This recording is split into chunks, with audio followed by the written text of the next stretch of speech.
Magandang hapon po sa ating lahat. Magandang hapon po. Unang-una to all our GMA executives. Magandang hapon. And of course to our PH Defenders team.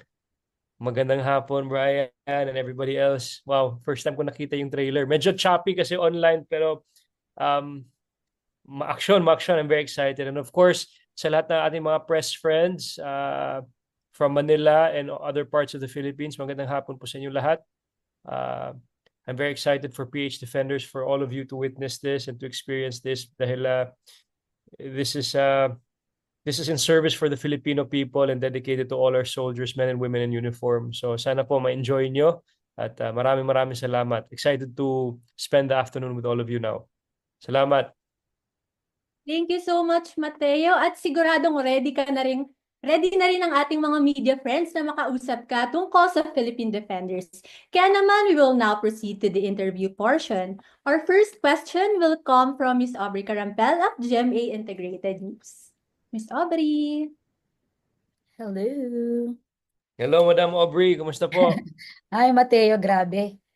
Grabe, ang bilis mo ha. Bumoto ka lang tapos nasa Amerika ka na agad. Oo nga, masaya ako. Kakarating lang namin ngayon lang, mga few hours ago.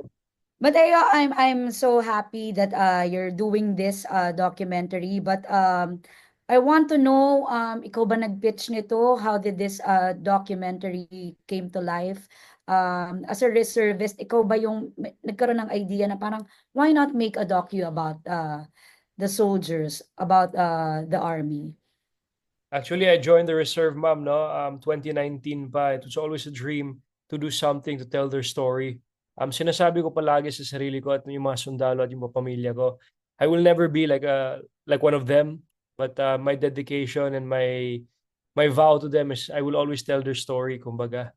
And I'm very happy na our paths cross with GMA, especially GMA Public Affairs, Ma'am Nessa. I think the discussion was a year ago pa nga eh. We were discussing, hindi natuloy, and time just moved on, and finally she called again and sabi niya, Matt, we're finally doing it. So I was very excited. And I think GMA Public Affairs, yung buong team is brilliant, excellent. You guys have sobrang ganda ng mga ideas niyo, sobrang ganda in the service of to really tell the Filipino story. So I'm very proud of this docu, and an honor to work with the PH Defenders team. No, they guided me throughout the way. At yun, I hope ma-enjoy talaga lahat ng mga kababayan natin ang PH Defenders ngayong May 16. Mateo, experiencing firsthand, no? Kasi ako personally, I know some of the hardships na kinakaharap ng military natin because I have a brother who's a military officer also. But experiencing firsthand, parang lahat yata na nagawa mo from air to the land to the sea dito sa documentary na ito. Ano ba yung gusto mong ikwento or ano yung gusto mong malaman ng general public about the army na dito sa docu na ito ay maipapakita ninyo? Yes, very nice, ma'am, no? And sa kapatid mo, maraming salamat sa serbisyo niya. But PH Defenders, we want to talk about the story kung sino man nagde-defend sa ating bansa, no? Kung sino yung mga men and women sa in uniform sacrificing their whole life to defend our country, no? So, ito ang kwento nila, kumbaga. Bakit nila ginagawa to? Anong motivations nila?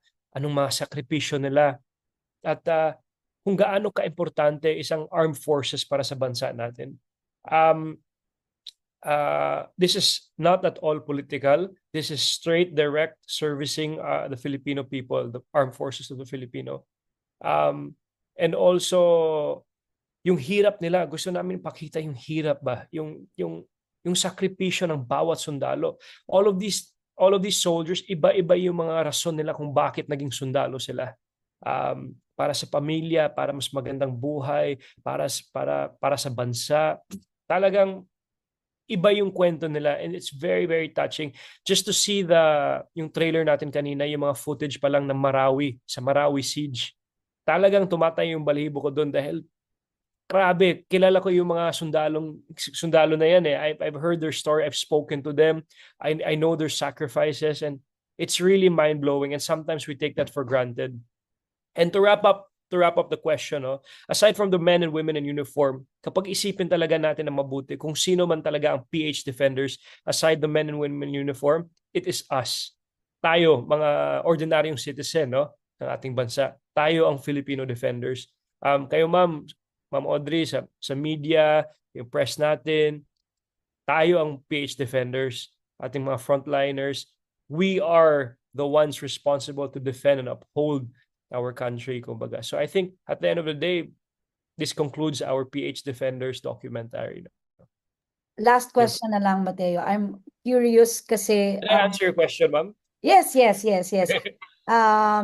This is my last question. I'm also curious kasi airborne ka pala. So, yung kapatid ko pag nagkukwento, pag tumatalon sila, parang grabe, parang talagang kahit ilang beses na daw niya nagawa, ninenervyos daw talaga siya dahil may kinukwento siya na talagang may namatay na dyan. Ikaw personally, anong iniisip mo pag tumatalon ka, pag ginagawa niya yung jump training na yan, knowing na talagang pwede mong ikamatay yan. And curious din ako ilang beses mo nang ginawa yung pagtalon from the aircraft. From civilian skydiving, I've around 5 jumps already. Sa military airborne, I have 6 jumps. But every time na nandun na tayo sa aeroplano at bubukas yung pinto ng aeroplano, kinakabahan talaga tayo dyan, Ma'am Audrey, no?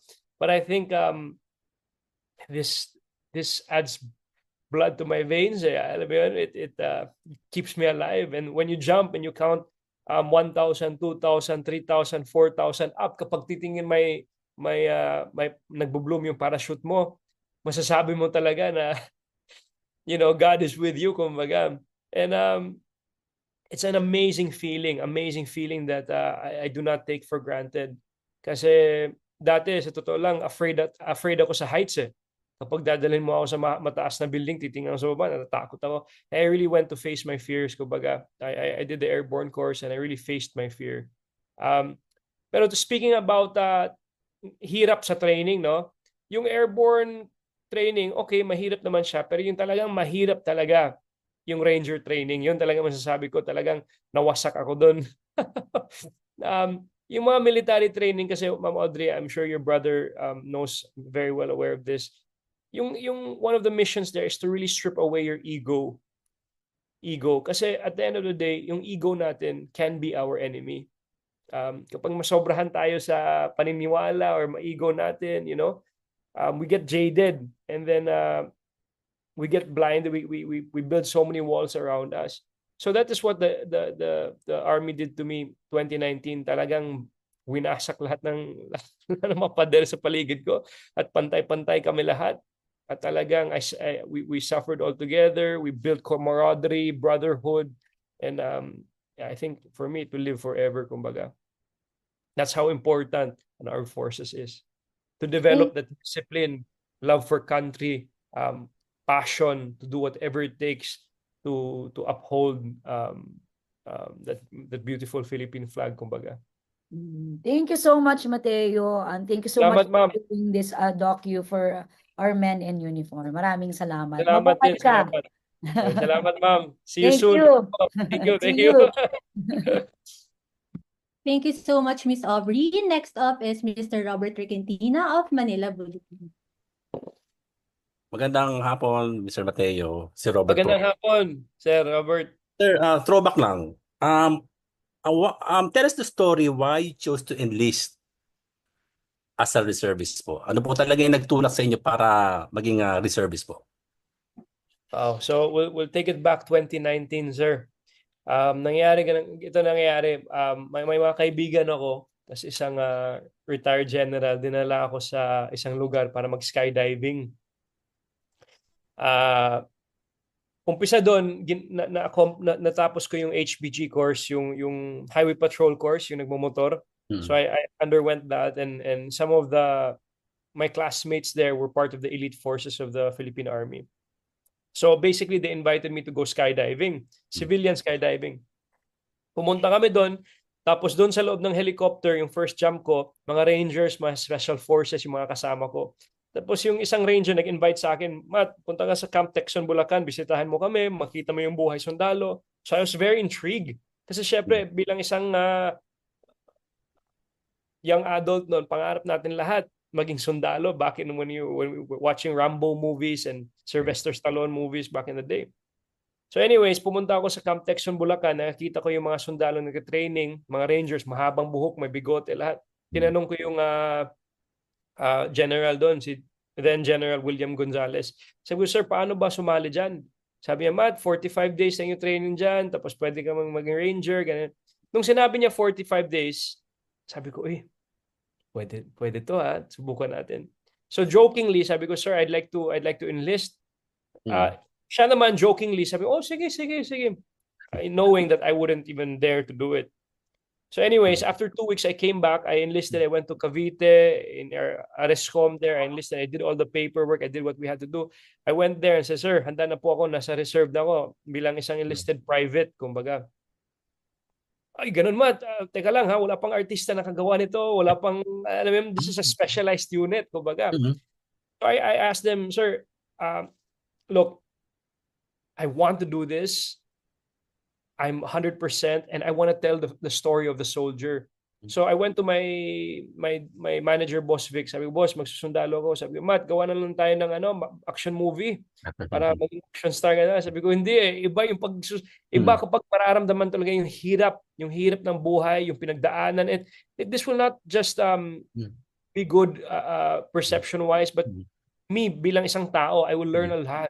You know, this is priceless. You cannot take this away from an individual. So anyways, cut the story short.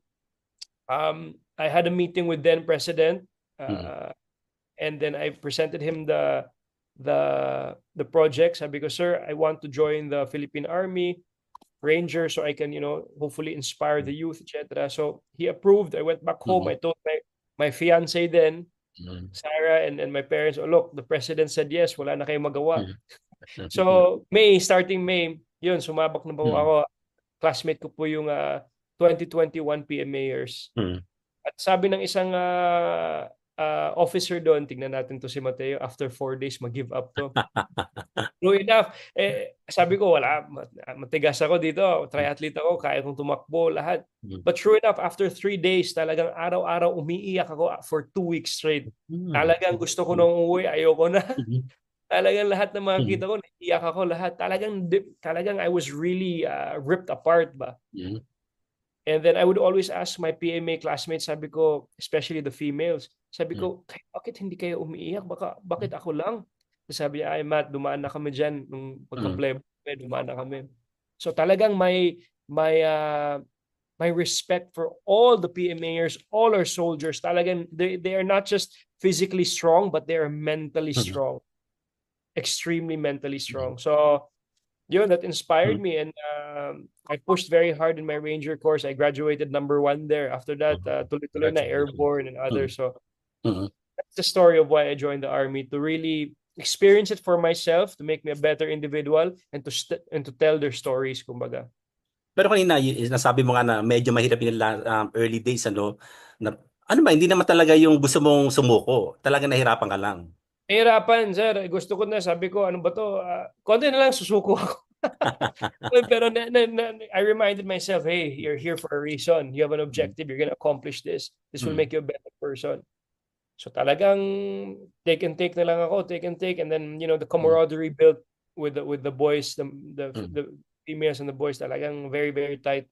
And up to today, magkaibigan pa rin kami hanggang ngayon. May communication pa rin. Sir, last question na lang. Ano yung pinakamahirap na sinagupan yung training during your training as a reservist? Na talagang nahirapan talaga kayo? Yung Ranger training ko, sir. Kasi yung Ranger training at yung airborne training, hindi po ito regular reservist training, no? These are regular active duty trainings, kumbaga. Yung reservist kasi, we encourage all our citizens to join the reserve command. The reserve command kasi, as a reservist, you are a volunteer, no, to serve Okay. your country. So the reserve command respects you as a professional. If you're a writer, if you're a journalist, Mhm. etc., they know you're working. So Okay. weekends ka lang pupunta sa training, Ah, more flexible. Pero yung mhm. kapag active duty training ka, which I did sa Ranger, talagang lock-in ka doon at Okay. mahirap talagang mahirap. Okay. Okay, thank you, Mateo, and Thank congratulations you, on sir. the show po. Thank you. Maraming salamat po, Sir Bobby. Ngayon naman ay tawagin natin si Miss Angelica Villanueva of Manila Standard.